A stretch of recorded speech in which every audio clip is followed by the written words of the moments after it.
오신 하나님의 말씀, 우리 신약 로마서 1장 24절에서 27절에 있는 말씀 봉독합니다. 로마서 1장 24절에서 27절에 있는 말씀 봉독해 드립니다. 그러므로 하나님께서 그들을 마음의 정욕대로 더러움에 내버려 두사 그들의 몸을 서로 욕되게 하게 하셨으니 이는 그들이 하나님의 진리를 거짓 것으로 바꾸어 피조물을 조물주보다 더 경배하고 섬김이라. 주는 곧 영원히 찬송할 이시로다. 아멘. 이 때문에 하나님께서 그들을 부끄러운 욕심에 내버려 두셨으니 곧 그들의 여자들도 순리대로 쓸 것을 바꾸어 영리로 쓰며 그와 같이 남자들도 순리대로 여자 쓰기를 버리고 서로 향하여 음욕이 부를 듯 하게 하매 남자가 남자와 더불어 부끄러운 일을 행하여 그들의 그릇 때문에 상당한 보응을 그들 자신이 받았느니라. 아멘. 아멘. 예, 오늘 설교가 제목이 동성연애와 복음의 능력입니다. 이 동성연애, homosexuality.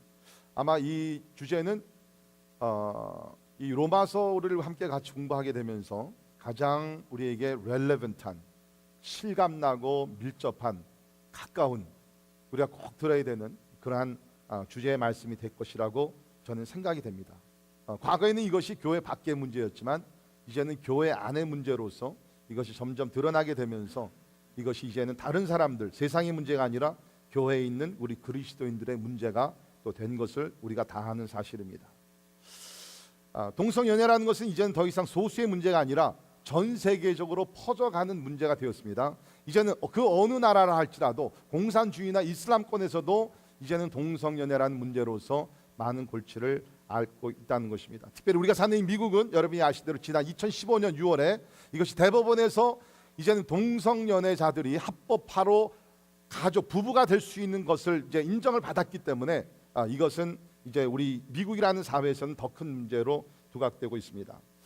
나라가 이것을 합법화시키는 가운데 이제 교회들 가운데서도 이것을 심각하게 다루지 아니하면 안 되게 되었습니다. 한 교단 안에서도 어떤 교회들은 동성애자들을 인정하고 목사 안수까지 주고 또 어떤 교회들은 이것을 반대하는 주장을 내세우면서 이제는 교단들이 이 문제로 인해서 갈라지게 되는 그러한 고통을 겪고 있습니다.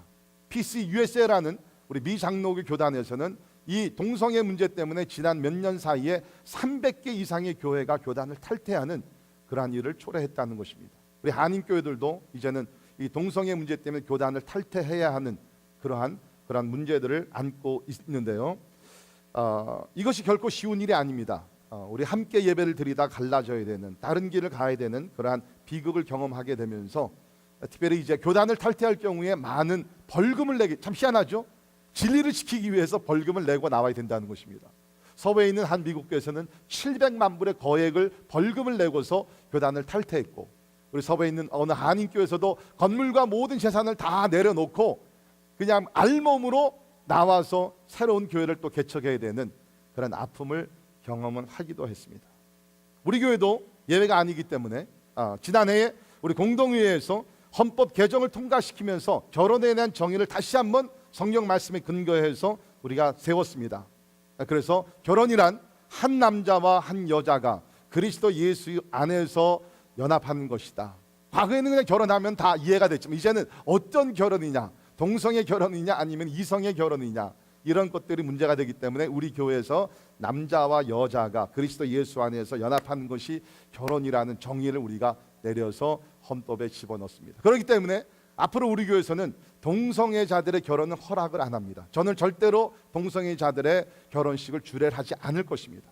우리가 미워하고 그러는 것이 아니라 하나님의 법도에 어긋나는 것이기 때문에 적어도 회개하고 돌이키며 바른 길을 걸어가려고 할 때에 이 건물에서 결혼식을 하게 되고 저는 그분들을 축복하면서 주례를 쓰게 될 것입니다. 자, 동성애 문제는 이제는 더 이상 교회 밖의 문제가 아니라 교회 안의 문제로 드러나고 있는데요. 지난 1, 2년 사이에 저는 진짜 너무너무 샤킹한 그러한 일들을 여러 차례 당했습니다. 이 동성애 문제로 제가 잘 알고 함께 기도하고 오랫동안 사귀어왔던 권사님 가정에서 동성애 문제가 드러났고요. 멀지 않아서 여러 장로님들의 그 가정에서 우리 요 장로님들 아니시고 제가 아는 다른 장로님들의 가정에서 자녀들이 동성애라는 것이 밝혀지게 됐고, 지난번에 제가 시카고를 방문했을 때 제가 사랑하고 존경하던 잘 아는 우리 동력자 목사님 가정에서 큰 자녀가 딸인데 동성애라고 CK맘. 얼마나 충격적인, 목사님께서 진짜 하늘이 무너지는 고통이 있으나 그것을 교회와 함께 나누면서 같이 기도하면서 지금 그 과정을 지나고 있다는 소식을 들었습니다. 이제는 이것이 저 멀리 있는 그 세상에서만 일어나는 일들이 아니라 It's right at home, 우리의 가정들 가운데서 이러한 일들이 실제적으로 드러나고 있다는 것입니다. 저는 오늘 이 말씀을 통해서 꼭 반드시 무슨 동성 문제 이거를 집중적으로 공격을 한다든지 그것이 아니라 하나님의 말씀이 이것을 어떻게 이야기를 하고 있는가, 성경적으로 신학적으로 우리가 이해를 하고요. 그 다음에는 우리 실제적인 면에서 지금 이 문제는 지금 우리 눈앞에 와 있는데, 그러면 우리가 교회적으로 가정적으로 특별히 부모로서 어떻게 이 문제를 지혜롭게 사랑으로서 우리가 정죄하지 아니하고 진짜 하나님의 진리의 말씀 가운데 잘 이끌어 나갈 수 있겠는가, 실제적인 그런 면을 후반부에 가서 살펴보도록 하겠습니다. 자, 제가 다시 말씀드립니다. 저는 절대로 지금 우리 동성애자들 또 그런 사람들을 정죄하거나 멀리하거나 이렇게 물론 죄입니다. 제가 말씀드리겠지만, 그러나 우리가 이 사람들을 우리가 다른 죄인들 마찬가지로 우리가 사랑하고 용납하고 그리스도의 복음으로 참 그들을 새롭게 하는 것이 우리의 사명이지, 절대로 우리가 그 멀리하라고 정죄하라고 하나님께서 이 말씀을 주신 것이 아니라고 저는 믿습니다. 자, 동성애에 대한 성경적인 바른 이해는 간단합니다. 첫째는 뭐냐면 성경은 분명히 동성애를 죄로 여기고 있다는 것입니다. 동성애를 분명히 죄로 여기고 있다는 것입니다. 자, 우리 오늘 계속해서 우리 로마서를 살펴보면서 동성애는 한마디로 말씀드리면 우상 숭배의 결과라는 것입니다. 다시 말씀드립니다. 동성애는 우상 숭배의 결과라는 것입니다. 자, 우리가 로마서를 계속 공부하면서 특별히 18절에서 하나님의 진노가, the wrath of God, 하나님의 진노가 나타났죠. 그 이유가 뭐라고 얘기했습니까? 23절까지 보게 되면 하나님께서 자연세계와 특별 계시를 통해서 하나님이 누구이라는 것을 나타내셨는데도 불구하고 사람들이 그 하나님, 그 창조주 하나님을 21절에 보면 알되 하나님을 영화롭게도 아니하며 감사하지도 아니하고 그 생각이 허망해지고, 특별히 23절에 가면 뭡니까? 여러 가지 우상을 생겨놓으면서 하나님의 영광과 바꾸었다는 것이에요. 그리고 나서 24절을 보면 그러므로 다시 말해서 하나님을 버리고 하나님의 영광을 버리고 그 자리에 우상을 세워놨기 때문에, 그러므로 결과적으로 뭡니까? 하나님께서 그들을 그 마음의 정욕대로 내버려 두사 그들의 몸을 서로 욕되게 하게 하셨나니, 그 얘기가 있어요.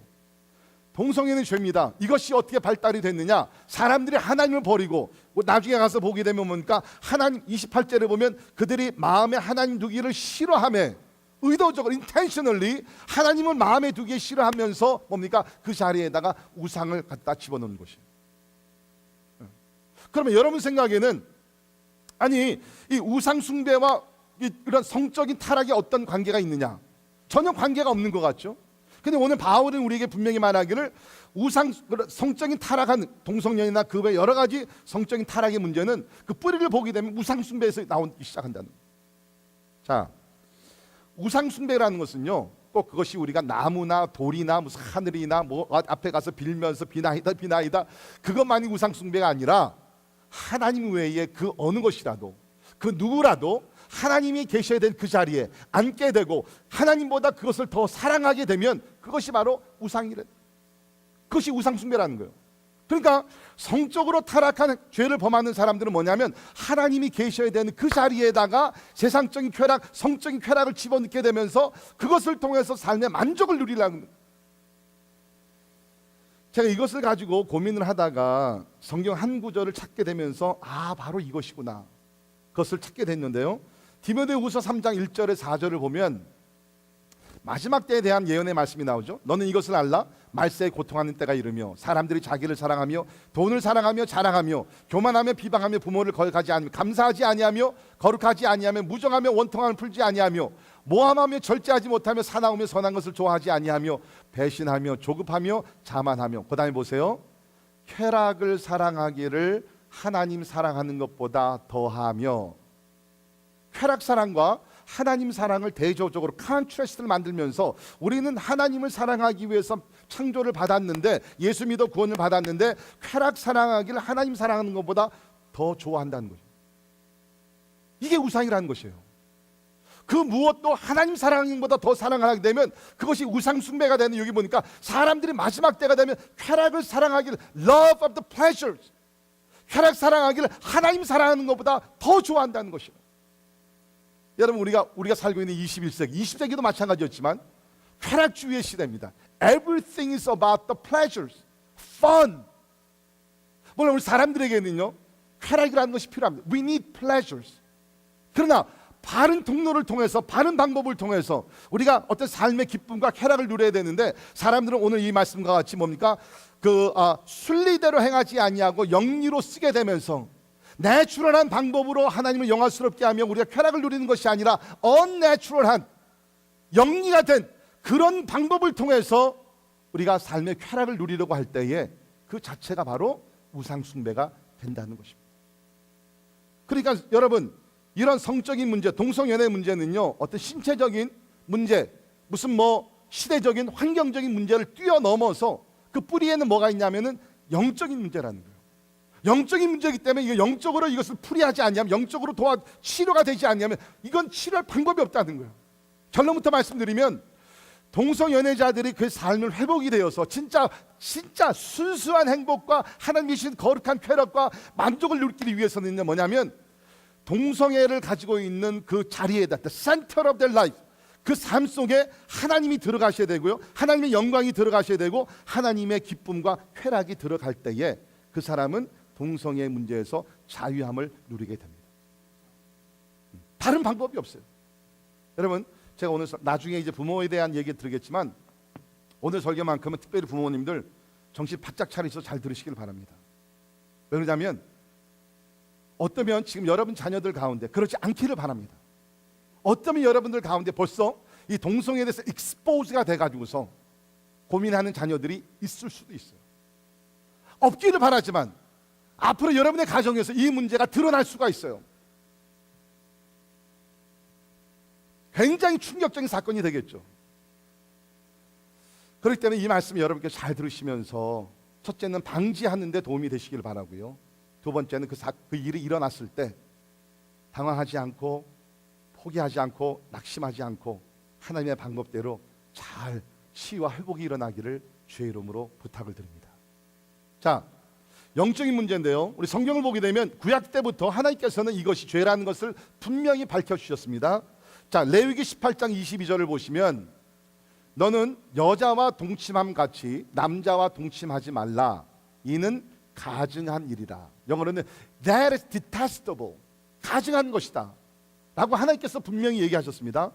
이 가증한 것을 ESV와 RSV 성경에서는 it is an abomination, 혐오한 것이다, 그러한 강한 단어를 썼는데요, 우리 한국 성경 공동 번역에서는 이 가증한 것을 망측한 것이다, 그러한 단어를 썼고, The Living Bible에서는 아예 이렇게 번역을 했어요.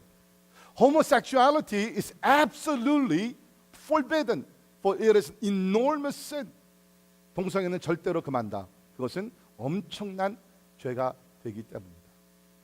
동성애는 엄청난 죄가 된다고 이야기를 하고 있어요. 여러분, 더 놀라운 사실은 뭐냐면, 레위기 18장 22절에서 이 동성애 문제를 하나님께 다루시면서 이것이 가증한 일이다라고 얘기하면서 바로 그 다음 절에 어떤 문제가 나타나냐면, 보세요. 너는 짐승과 교합하여 자기를 더럽히지 말며 여자는 짐승 앞에 서서 그것과 교접하지 말라. 이는 문란한 일입니다. 짐승과 교합하는 일이 바로 그 다음 절에 나오는 것이에요. 그러니까 오늘날 우리가 그 사람들이 동성애를 갖다 시대적이 그렇고 태어날 때부터 선천적으로 그렇고 다 이야기를 하지만, 하나님이 이런 문제를 얼마나 진짜 영어로 so gross, 얼마나 죄악된 것이고 악한 것이냐, 이것을 동물들과 성교제를 갖게 되는 그것과 같은 캐러고리에다 집어넣었다는 것이에요. 사람들의 타락이라는 것이 끝이 없습니다. 그렇죠? 동성뿐만 아니라 동물들과, 여러분이 아시는 모르지만 죽은 사람들과 이러한 교합을 하게 되는, 그러면서 쾌락을 누리려고 하는 그런 변태스러운 일들이 지금 우리 주변에서는 뻔하게 막 일어나고 있다는 것이에요. 그 외에도 창세기 19장 5절에서 8절, 고린도전서 8장 9절에서 10절, 디모데전서 1장 8절에서 10절 모두 읽어보면 분명히 하나님께서는 이 동성애라는 것을 죄로 밝혀주시고 이러한 죄를 범하지 말라고 하나님께서 우리에게 말씀해 주셨습니다. 자, 그런데 오늘날 우리 교회 안에서도 어떤 사람들이 이렇게 주장을 합니다. 이것이 유전적인 문제가 아니냐. If this hereditary problem, 우리가 어떻게 할 수 있는 것이 아니지 않느냐. 그러면서 오늘날 교계에서는요, 어떤 신학자들은요, 이 동성애라는 것을 하나의 은사로까지 얘기를 합니다. All I can say, oh my God. 그게 은사라는 것이에요. 동성애 어떻게 은사가 돼? 하나님께서 분명히 큰 죄라고 얘기하고 있는데, 그러면서 대부분이 이런 사람들이 주장하는 것은 이것은 유전적이다. 다시 말해서 태어날 때 가지고 이런 어떤 그 DNA를 가지고 태어났기 때문에 이건 누구를 우리가 뭐 책망하거나 정죄할 수 있는 문제가 아니다라고 이야기를 합니다. 근데 여러분, 우선 과학적으로 봤을 때 오늘날까지 여러 과학자들이 이것을 진짜 우리 몸 안에 어떤 사람들 가운데 어떤 동성애의 DNA가 있는가 조사를 연구를 많이 했다고 합니다. 그러나 어느 과학자도 아직까지 우리 몸 안에서 동성애의 DNA라는 것을 발견하지 못했다는 거예요. 우리 한국창조과학회에서 제가 웹사이트에 들어가서 보니까 이런 글이 써 있더라고요. 한번 보십시오. 여러 가지 설명을 과학적으로, 논리적으로, 성경적으로 다 풀이를 한 다음에 시간 되시면 한번 들어가 보세요. 상당히 좋은 아르글입니다. 결론적으로 이 세상에는 태어난 아기가 앞으로 동성애자가 될 것이란 확실하게 말할 수 있는 조사 방법은 존재하지 않는다. 이거 여러 과학자들의 조사 결과입니다. 동성애는 타고나지 않는다. 하지만 동성애의 유전적인 요인이 전혀 없다고 말할 수 없다. 예를 들어서 유전자에 의해서 남자아이의 몸이 너무 빈약하다든지 혹은 여자아이가 너무 남성적인 몸을 갖게 되면 결국 동성애자가 되게 만드는 간접적인 영향을 주게 된다. 우리가 말하는 것은 동성애가 유전자에 의해서 결정이 되지 않는다는 것이며 동성애가 유전자와 관련이 있을 수 있다. 하지만 그 관련은 약하고 간접적이다.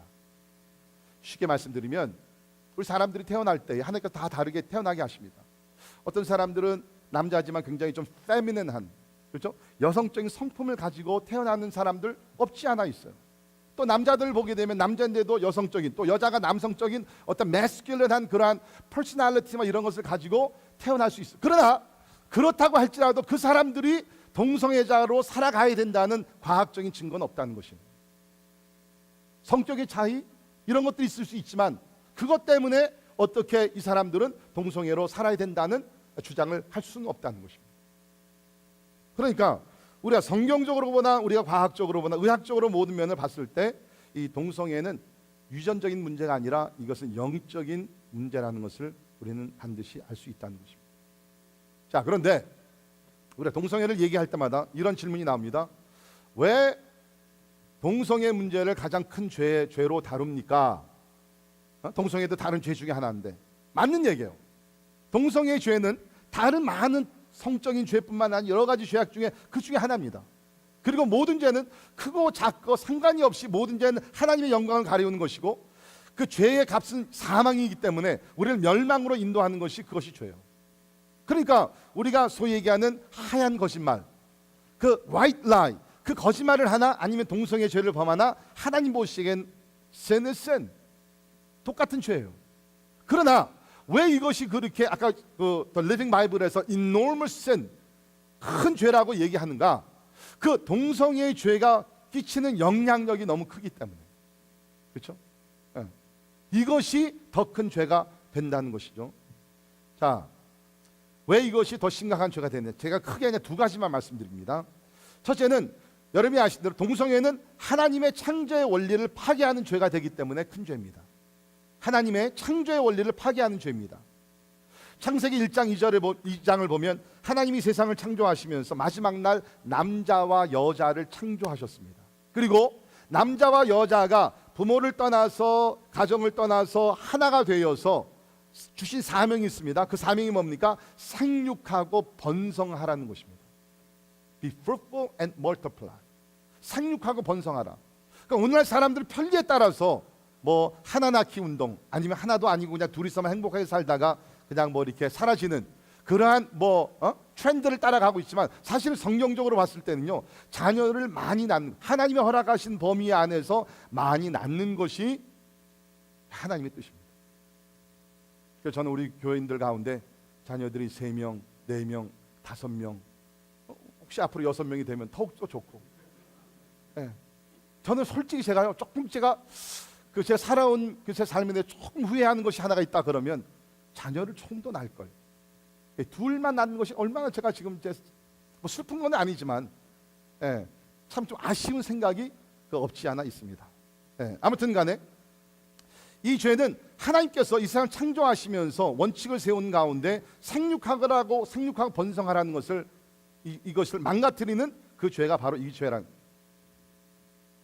자, 두 번째, 이게 더 큰 문제가 된다고 저는 생각이 되는데요. 동성애는 하나님을 바로 알고 섬기는 것을 방해하는 죄가 됩니다. 동성애는 하나님을 바로 알고 바로 섬기는 것을 방해하는 죄가 된다는 것입니다. 자, 본문 말씀 25절도 보시면, 이는 그들이 하나님의 진리를 거짓 것으로 바꾸어 피조물을 조물주보다 더 경배하고 섬김이라. 주는 곧 영원히 찬송할 이시로다. 아멘.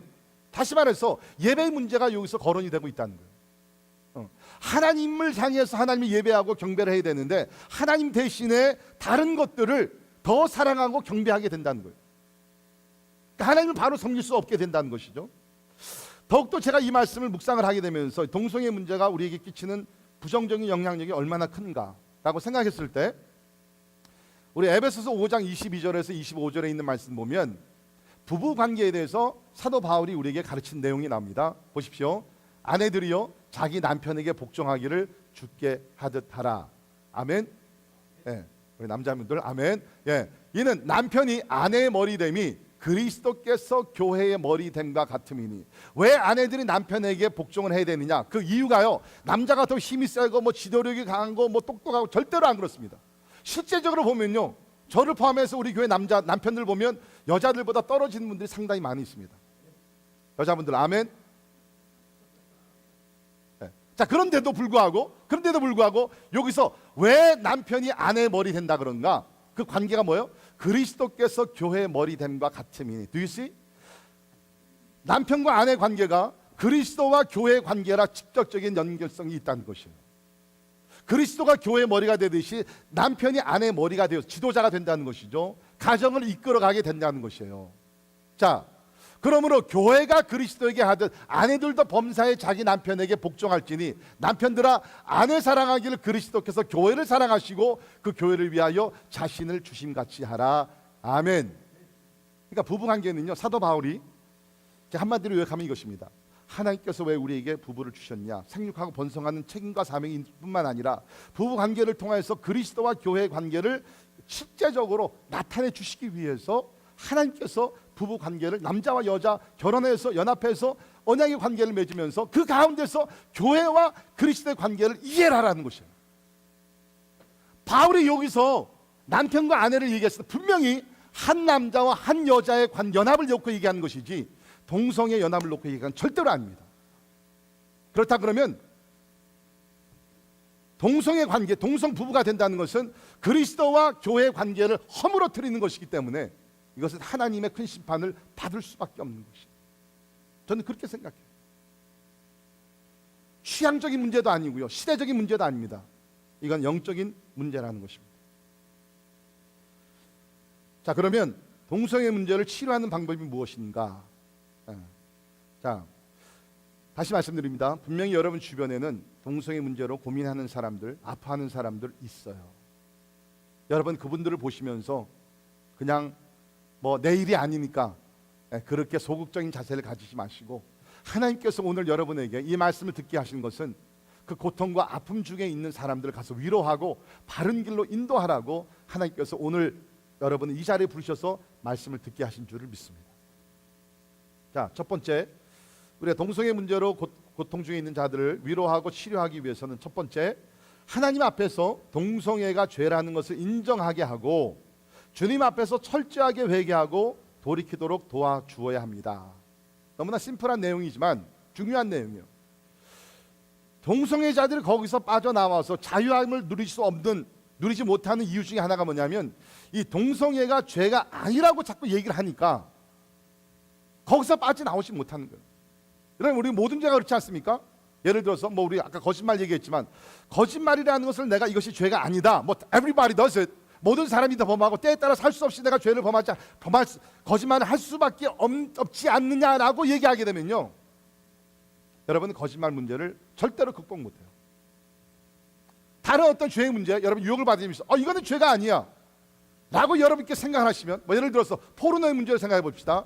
만약에 포르노를 여러분께서 보시면서, 그렇지 않기를 바라지만 this is nothing, 내가 어른이고 이제 내가 뭐 이런 거 보더라도 전혀 문제가 없다고 생각하시면 여러분요 포르노 문제를 극복할 수가 없어요. 어느 죄악이나 마찬가지입니다. 첫 번째 단계는 you have to acknowledge that that is sin. 그것이 죄라는 것을 인정을 해야 된다는 것이에요. 자, 우리가 많은 경우에 so carelessly 이것이 죄인데 죄인지 모르고서 넘어가기 때문에 죄악 가운데 빠져 들어가는 경우가 있어요. 여러분 성경 보십시오. 우리가 누구를 미워하는 것이 얼마나 큰 죄입니까? 예수님이 그것을 살인이라고 얘기했어요. 그런데도 불구하고 내 마음속에 누구를 미워한다 할지라도 그 사람이 이런 나를 이렇게 힘들게 했고 나에게 상처를 주었으니까 I have right to hate them.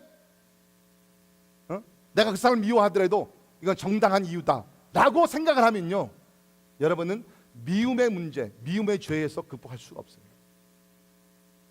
이 동성애는 마찬가지입니다. 죄로 인정을 할 때, 그리고 하나님 앞에 나가서 엎드려 기도하면서 회개하며 나아갈 때 하나님께서 복음의 능력 가운데서 동성애 문제에서 자유케 해주실 줄을 믿습니다. 우리가 이미 읽었지만 우리 로마서 1장 16절 17절을 보시면 복음의 능력이 나오죠. 로마서 1장 16절 17절에 있는 말씀을 보게 되면 내가 복음을 부끄러워하지 아니하노니 이 복음은 모든 믿는 자에게 구원을 주시는 하나님의 능력이 됨이라. 저는 믿습니다. 동성애에서 자유함을 얻을 수 있는 유일한 방법은 복음의 능력인 줄을 믿습니다. 다른 방법이 없어요. 영적인 문제이기 때문에.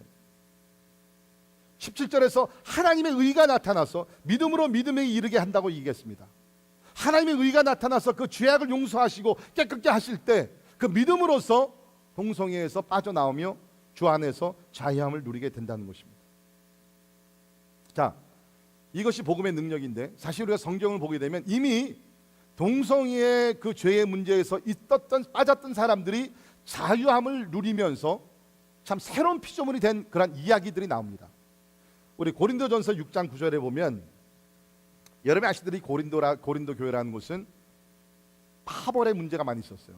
막 바울파다, 뭐 예수파, 그리스도파다, 뭐 아볼로파다, 그런 파벌의 문제가 있었는데 못지않게 저들 가운데는 소위 하는 어떠한 그 성적인 타락의 문제, 또 그 외 도덕적으로 문란한 그런 문제들이 많았던 곳이 그 고린도 교회예요.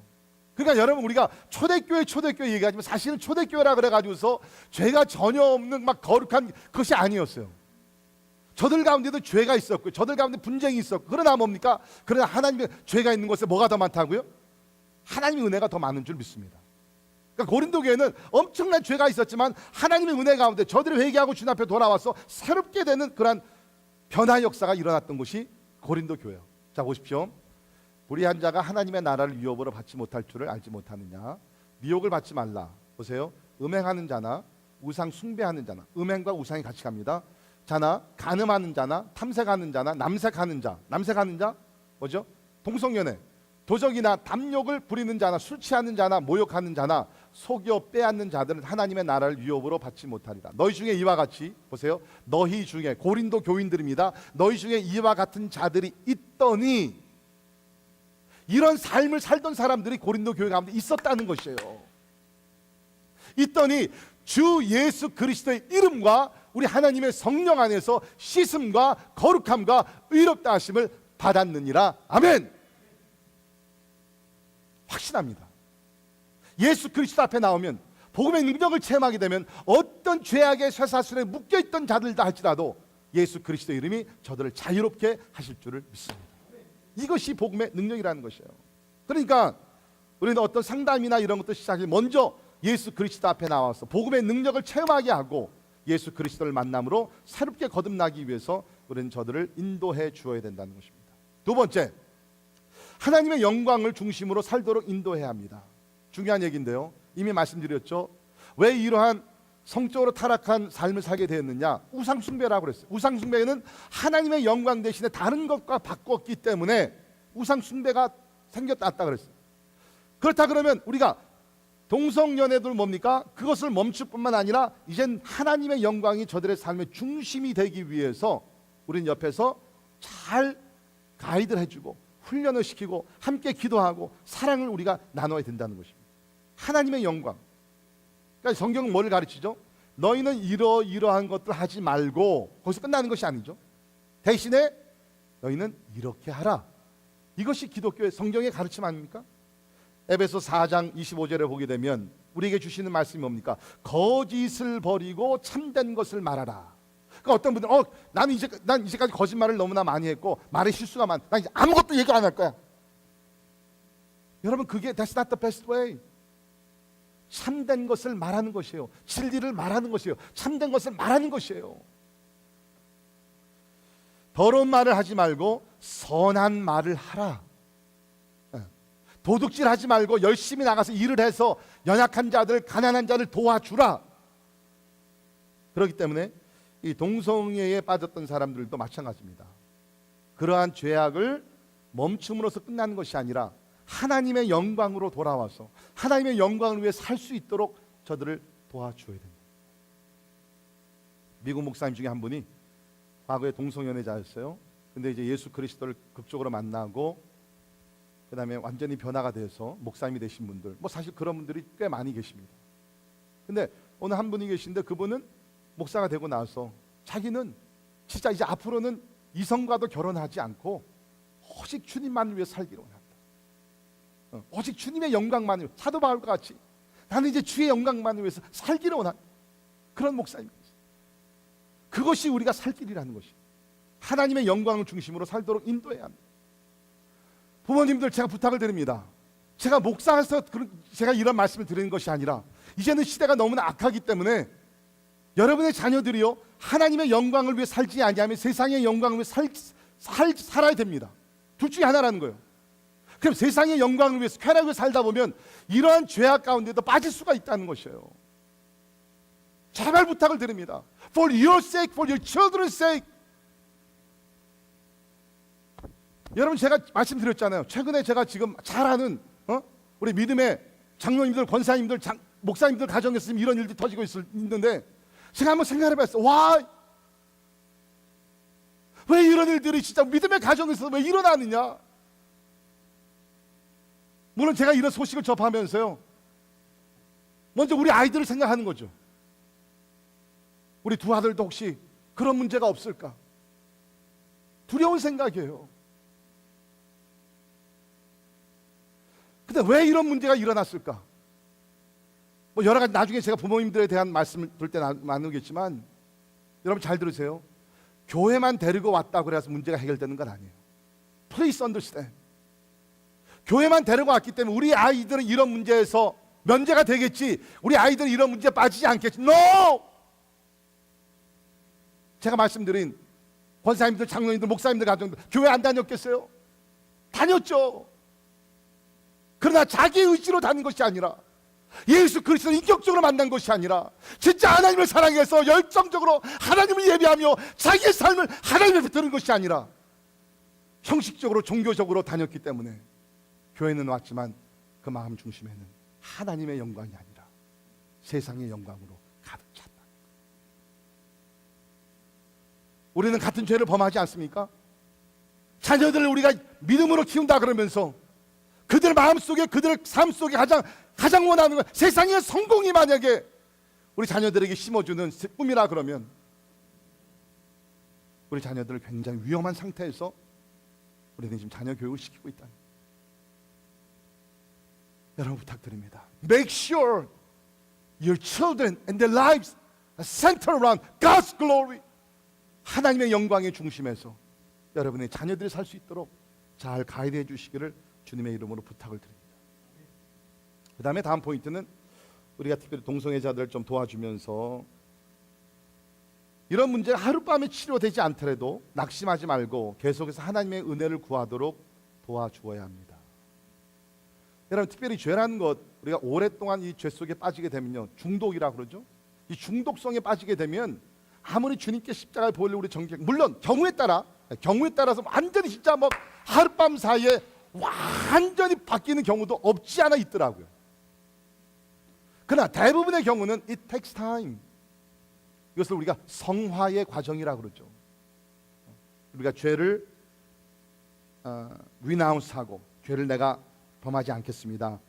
내가 이제 이 죄의 길을 떠나겠습니다. 내가 죄를 포기하고 리나운스하고 내가 의의 길을 걷는다 할지라도 it takes time. 그 사람이 완전히 죄악의 길에서 벗어나고 버릇을 끊어버리고 새로운 피조물로서 새로운 생각과 새로운 행동과 새로운 가치관을 가지고 나가는 것은 우리도 그렇지 않습니까? It takes time. 그래서 이런 문제가 하룻밤에 해결되는 것이 되지 않는 것을 이해하면서 인내심을 가지고 계속 기도하고 격려하고 말씀과 기도로 우리가 이끌어줘야 된다는 것입니다. 네 번째, 이런 동성애 문제로 유혹받는 사람들은 1대1의 만남보다는 그룹 안에서의 만남이 더욱 유익하다는 것을 기억해야 합니다. 1대1의 만남은 좀 피하고 그룹 안에서, 특별히 교회, 우리 목장 모임 같은, 그렇죠? 이런 그룹 모임에서 저들이 건전한 어떤 관계를 이루어 나갈 수 있도록 도와주어야 되고요. 그 다음에 5번째, 외부의 도움을 받도록 인도해야 합니다. 여러분, 동성애 문제는 단순한 문제가 아닙니다. 특별히 동성애로서 오랫동안 살았던 사람들이요, 빠져나와서 바른 삶을 산다는, it's gonna take time. 프로페셔널 헬프가 필요해요.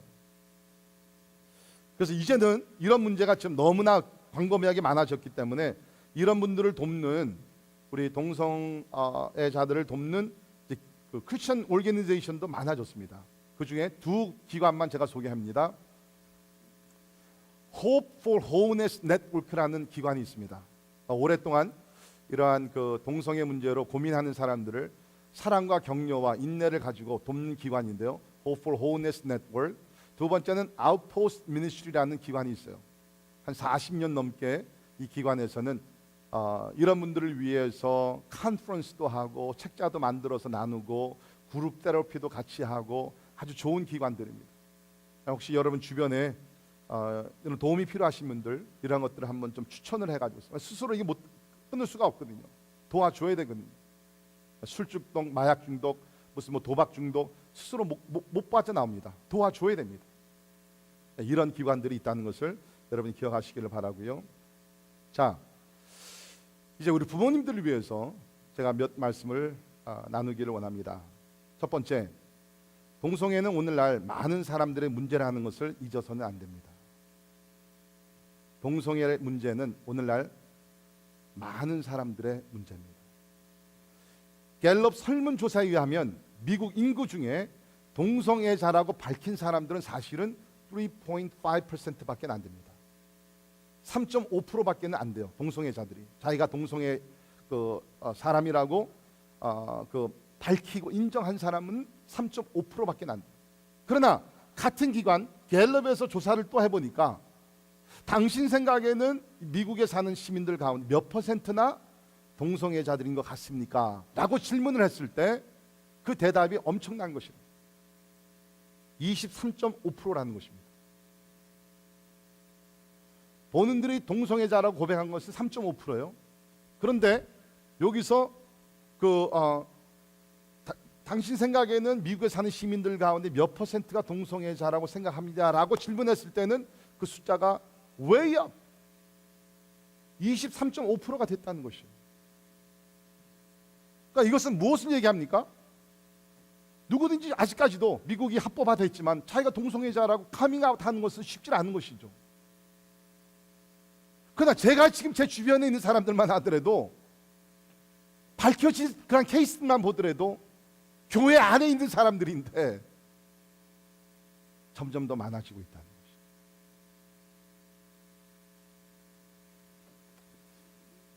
두 번째, 만약 여러분의 자녀 가운데 이런 문제가 생기면 놀라지 말고 함께 기도하고 함께 성경을 읽고 함께 해결하기 위해서 노력을 해야 합니다.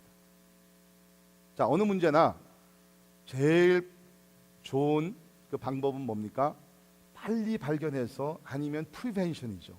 방지입니다. 대부분이 이 동성 연애자들을 보게 되면 그 세 가지로 분류를 한다 그럽니다. 첫째는 가장 기본적인 단계가 sexual attraction, 동성에 대한 끌림이 있다는 sexual attraction. 이게 가장 베이직한 그런 레벨인데요. attraction을 마음에 품고 살다 보면 이것이 이제 행동으로 나오게 되는데 이것을 sexual behavior phase라고 얘기합니다. 이제는 성관계를 호기심에서 한번 트라이를 해보고 두 번 트라이를 해보고 그런 sexual behavior phase에 올라가게 되고요. 그 다음에는 세 번째로 자기 자신을 동성애자로 인정하는 sexual identity phase가 들어가게 된다는 겁니다. 성 정체성을 이제는 자기가 동성애자다라고 자기 자신을 밝히게 된다. 그러니까 우리가 보통 얘기하는 커밍아웃 하는 사람들은 섹슈얼 어트랙션이 있었고 그 다음에 비헤이비어로서 행동을 여러 차례 하는 가운데 그것이 깊어지게 되면서 이제는 자기 자신이 I am homosexual, 동성애자라고, I am gay, I am lesbian, 그렇게 자기 자신을 그런 아이덴티티를 이제는 나타내게 된다는 것이죠. 그렇기 때문에 우리 부모님들은 자녀들의 생활과 행동과 모든 것, 관심, 이런 것들에 대해 깊은 관심, 관찰을 또 하시면서 혹시 우리 자녀들에게는 지금 이러한 모습들이 드러나고 있지 아니하는가, 심각하게 생각을 하면서 자녀들을 잘 이끌어야 된다는 거예요. 세 번째, 어린 자녀들에게 많은 사랑과 관심, 특별히 부모님들의 사랑의 터치가 필요하다는 것을 기억하시기 바랍니다. 여러분 다 아신 내용이에요. 동성 연애자들의 공통점 중에 하나가 뭡니까? 자랄 때 부모에게 사랑을 제대로 받지 못했다는 것이죠. 사랑의 결핍입니다. 그런데 많은 조사들, 제가 이번 설교할 때도 여러 아르티클들 읽고 그 스터디를 보니까 희한하게 아버지한테 proper love, 아버지를 통해서 적당한 그 사랑과 관심을 받지 못한 자녀들이 이렇게 동성애자가 되는 퍼센티지가 높다는 것입니다. 그러니까 아버지들의 역할이 그렇게 중요하다는, 딸도 그렇고 아들도 그렇다는 거예요. 아버지들의 역할, 특별히 자녀들에게 관심을 가지고 사랑으로 표현하면서 loving touch, 그것에 결핍이 있는 사람들이 나중에는 아버지로부터 받지 못한 사랑을 동성을 통해서 받으려고 하는 그러한 경향이 상당히 많이 있다.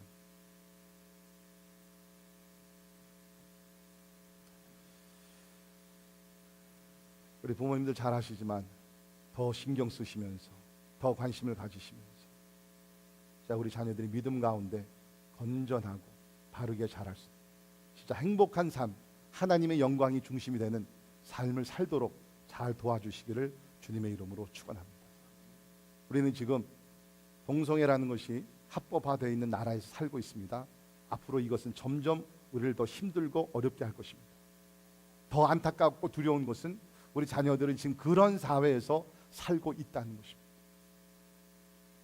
우리가 가정에서, 우리가 교회에서 바른 가치관, 바른 도덕성, 이런 것을 우리가 잘 가르쳐 주지 않으면 우리 자녀들은 어디 가서 배울 수 있는 곳이 없어요. 중요합니다. 그러나 저는 다시 한번 확신합니다. 동성애는 죄입니다. 그러나 누구든지 예수 그리스도 앞에 나오면 하나님께서 용서하지 못할 죄가 없고 하나님께서 도와줄 수 없는, 하나님께서 극복할 수 없는 그런 문제가 없는 줄 저는 믿습니다. 바로 그것이 복음의 능력인 줄 믿습니다. 자, 설교를 마치면서 그 한 분의 그 간증 이야기를 여러분과 함께 나누기를 원합니다. 이 간증은 아까 제가 여러분께 소개해드렸던 그 Hope for Wholeness Network 웹사이트에서 제가 찾은 그러한 간증 내용인데 여러분께 알려드립니다. 폴이라는 사람이 있었습니다. 이 사람이 태어나서 가정이 자라면서 좀 이렇게 어려운 가정에서 자랐어요. 그 부모님이 이혼을 하시고 그 다음에 어머니 밑에서 이제 자라면서 그 어린 two brothers, 우리 그 남자 동생들이 2명이 더 있었는데요. 희한하게도 자라게 되면서 이제 어머님이 이혼하고 친구 여자분이 함께 집에 들어와서 살았다고 합니다. 그분의 이름이 뭐 실명인지 모르지만 메리라는 분인데, 그래서 이 메리라는 분은 자기 어머니는 상당히 여성적이었고 이 메리라는 분이 굉장히 좀 남성적이라서 아버지의 역할을 이 메리라는 어머니 친구분이 담당을 하셨다고 합니다. 그래서 이 폴이라는 그 우리 아들은 이제 아버지가 없으니까 이 메리라는 사람을 통해서 어떤 아버지의 어떠한 그 영향을 이제 간접적으로 받게 되는 것입니다. 이제 그렇게 자라면서, 그러나 이제 어머니와 그 메리가 그 주변에 있는 공장에서 일을 했기 때문에 일찍이 나가게 되면 이 폴이라는 사람이 자기 그 동생 남동생 둘을 다 챙겨가지고서 옷을 입히고 아침을 준비해서 먹여주면서 이제 나름대로 어머니 역할을 하면서 이제 큰 것이죠. 이제 그렇게 자라다가 16살 됐을 때에 자기 어머니와 이 메리라는 사람이 레즈비안 릴레이션십이라는 것을 알게 됩니다.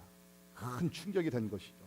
그리고 17살 됐을 때 메리라는 어머니 친구가 이 아들에게 얘기하기를 너는 집을 나가는 것이 좋겠다. 엄마도 그것을 원한다. 그렇게 한 이유는 이제 이 메리가 이 그 자기 파트너가 되는 것이죠. 그 어머니가 아들을 너무 사랑하는 거기에 대한 질투심이 생겨가지고서 이 아들을 집에서 나가게 만듭니다.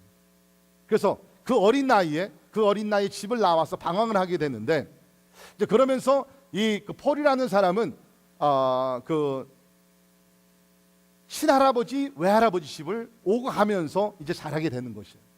얼마나 불쌍합니까? 이제 그러다가 21살 때 이 어머니와 그의 파트너였던 메리가 이 폴을 이제 소위 얘기하는 게이 바에 데리고 가서 이제 많은 동성애자들에게 익스포즈가 됩니다. 또 하나의 큰 충격의 사건이었어요.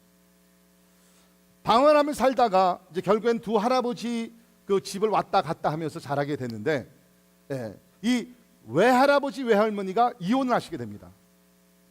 그러면서 이 외할머니가 이제 남자친구를 사귀게 되는데, 하루는 외할머니 집을 방문했다가 그 외할머니의 남자친구가 된 사람에게 성적으로 몰레스트를 당하게 됩니다. 그리고 나서 5년을 계속해서 성적으로 몰레스트를 당하는 것이죠. 마음에는 갈등이 있게 됩니다. 이제 그러면서 자기도 모르는 가운데 아까 얘기했죠.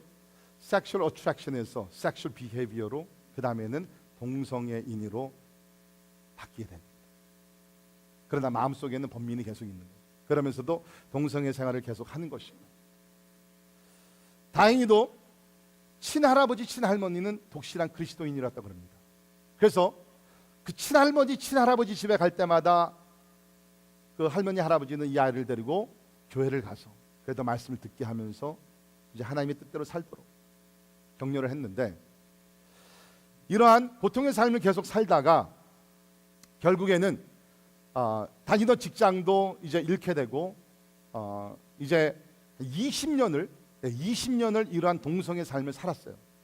이제 그러다가 이 마음의 어떤 번민과 여러 가지 있어 또 삶의 여러 가지 위기를 당하게 되면서 이 사람이 결론을 내립니다. 이제 나는 내 생애를 마감을 해야 되겠다.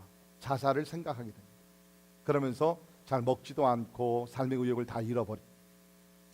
바로 그때가 2011년 2월 13일 그 굿 프라이데이였다고 합니다. 그때 이제 모든 것을 끝내려고 다 준비를 했는데 자기 파트너죠.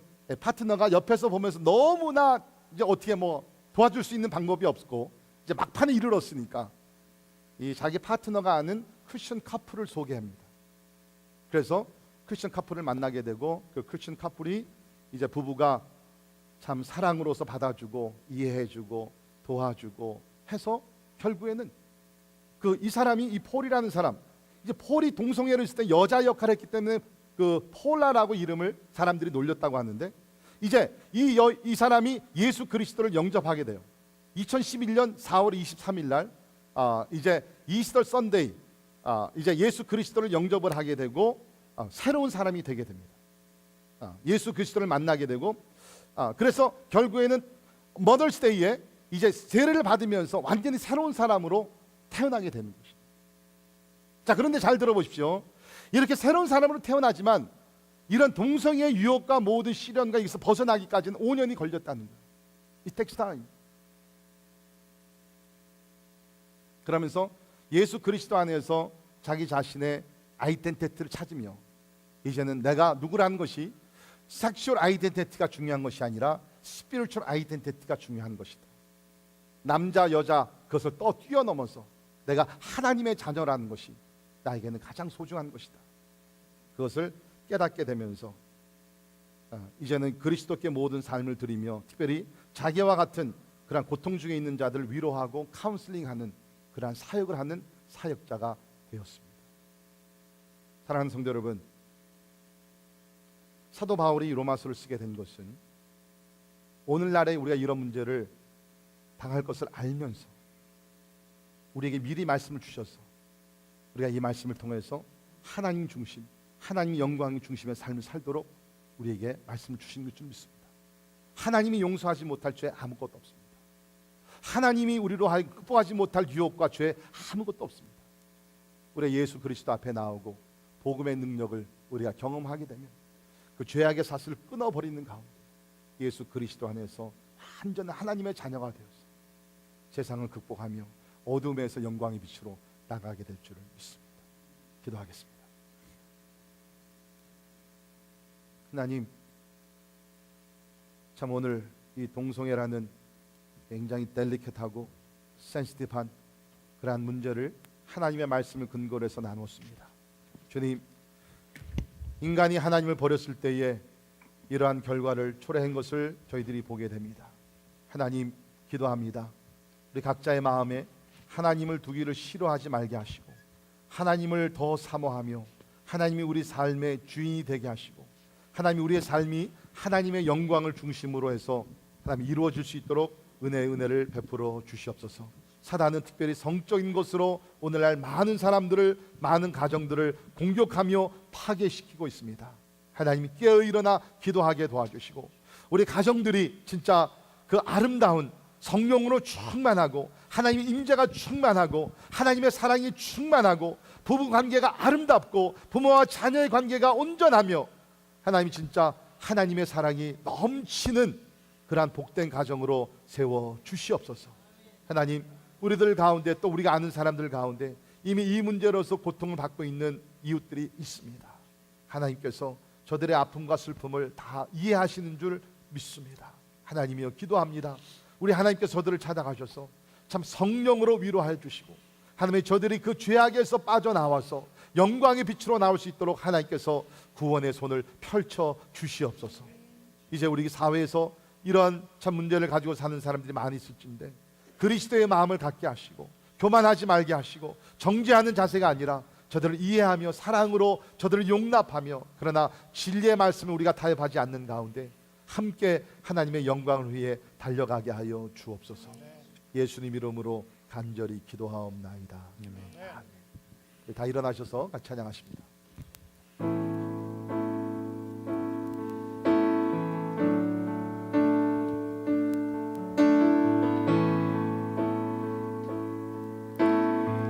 무너진 우리 삶을 일으켜 무너진 우리 삶을 일으켜 주님의 나라 품게 하시네. 진리로 우리를 인도하시는 성령님 은혜에 예배 세워주시네. 삶으로 찬양하게 하소서. 삶으로 예배하게 하소서. 삶으로 사랑하게 하소서. 주님을 내 교회를 이 민족을 주님의 나라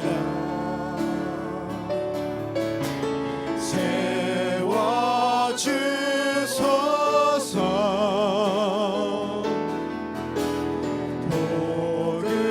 복음의 영광의 빛을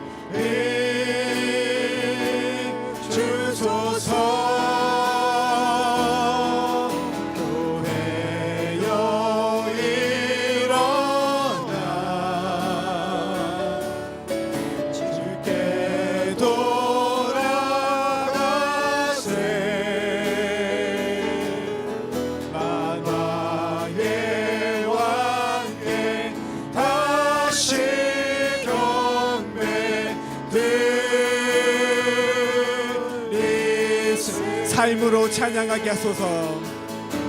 삶으로 찬양하게 하소서. 삶으로 예배하게 하소서. 내 삶으로 사랑하게 하소서. 삶으로 사랑하게 하소서. 주님을 내 교회를 이 민족을 주님의 나라 주님의 나라 세워주소서.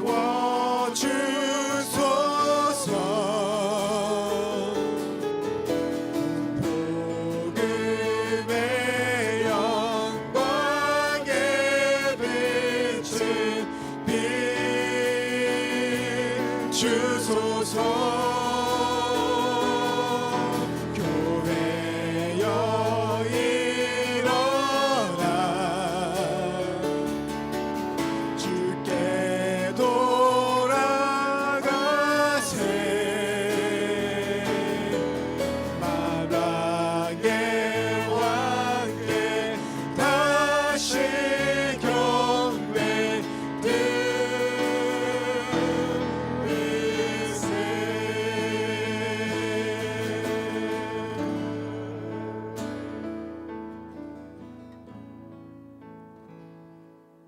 여러분, 제가 이 말씀을 준비하면서 결론 내는 것이 이겁니다. 이것이 영광의 문제라. 그냥 성적인 문제. It's not a matter of sexual problem. It's the problem of glory. 하나님의 영광을 우리가 중심, 하나님의 영광을 우리가 놓고서 모든 것이 하나님의 영광을 위해 살지 않을 때 이러한 비참한 결과를 다시 볼 수 있다.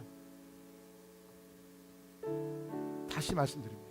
부모님들, 세상의 영광, 세상의 성공을 위해서 교회 나오지 마시고, 자녀들에게도 너 기도해야지 공부 잘해, 너 기도해야지 좋은 대학교 가, 그런 차원이 아니라 너 기도하면서 나는 네가 다른 것보다 하나님의 영광 위해 살기를 원한다. 하나님의 영광이 너의 삶을 통해 나타나기를 원한다. 바르게 우리 자녀들을 인도할 수 있기를 바랍니다. 이 시간 한번 같이 기도하면서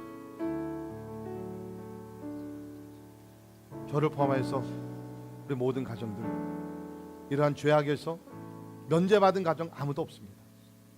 지금은 괜찮을지 모르지만 앞으로 어떤 모양으로 이런 문제들이 나타날지도 몰라요. 그렇지 않기를 바랍니다. 그렇기 때문에 항상 깨어 기도해야 되고, 가정에서 어머니의 역할, 아버지의 역할 성실하게 잘 담당해야 합니다.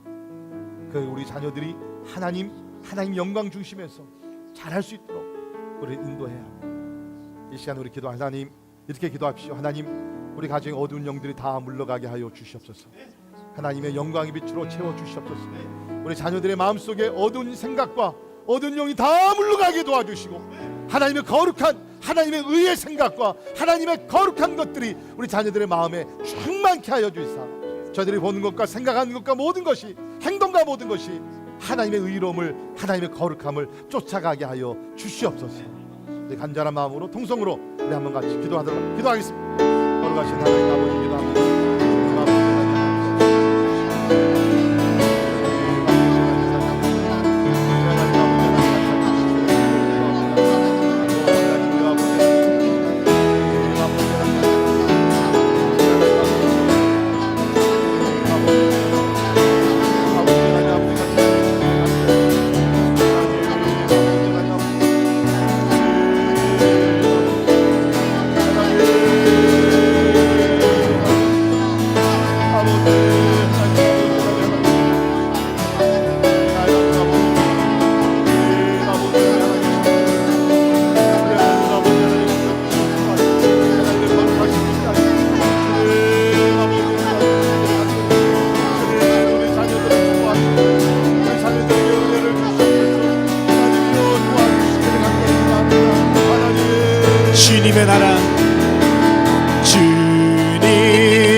우리가 아픔과 슬픔과 절망과 고통을 당한 믿음의 가정들을 기억하며 함께 기도하기를 원합니다. 하나님, 저들을 찾아가시고 복음의 능력의 주인이 되시는 예수 그리스도를 바라보게 하여 주시옵소서. 우리 주님이 용서하지 못하는 죄가 없으며 주님이 해결할 수 없는 죄의 문제가 없음을 우리는 믿습니다. 하나님, 이제 하나님의 영광을 다른 것으로 바꾼 그 자리, 하나님 다시 중심이 되게 하여 주옵소서. 우리 각자의 마음에, 우리 가정에 있는 우리 모든 자녀들의 마음 중심에 하나님의 영광이 항상 머물게 하여 주시옵소서.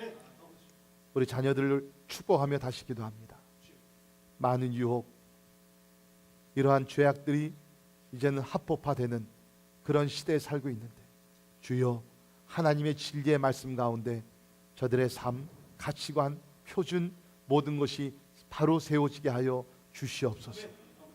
선과 악을 분별할 수 있는 영적 분별력을 허락하여 주시고 좁은 길, 좁은 문 지나 예수 그리스도만을 따라가는 예수 그리스도의 신실한 제자들 되게 하여 주시옵소서.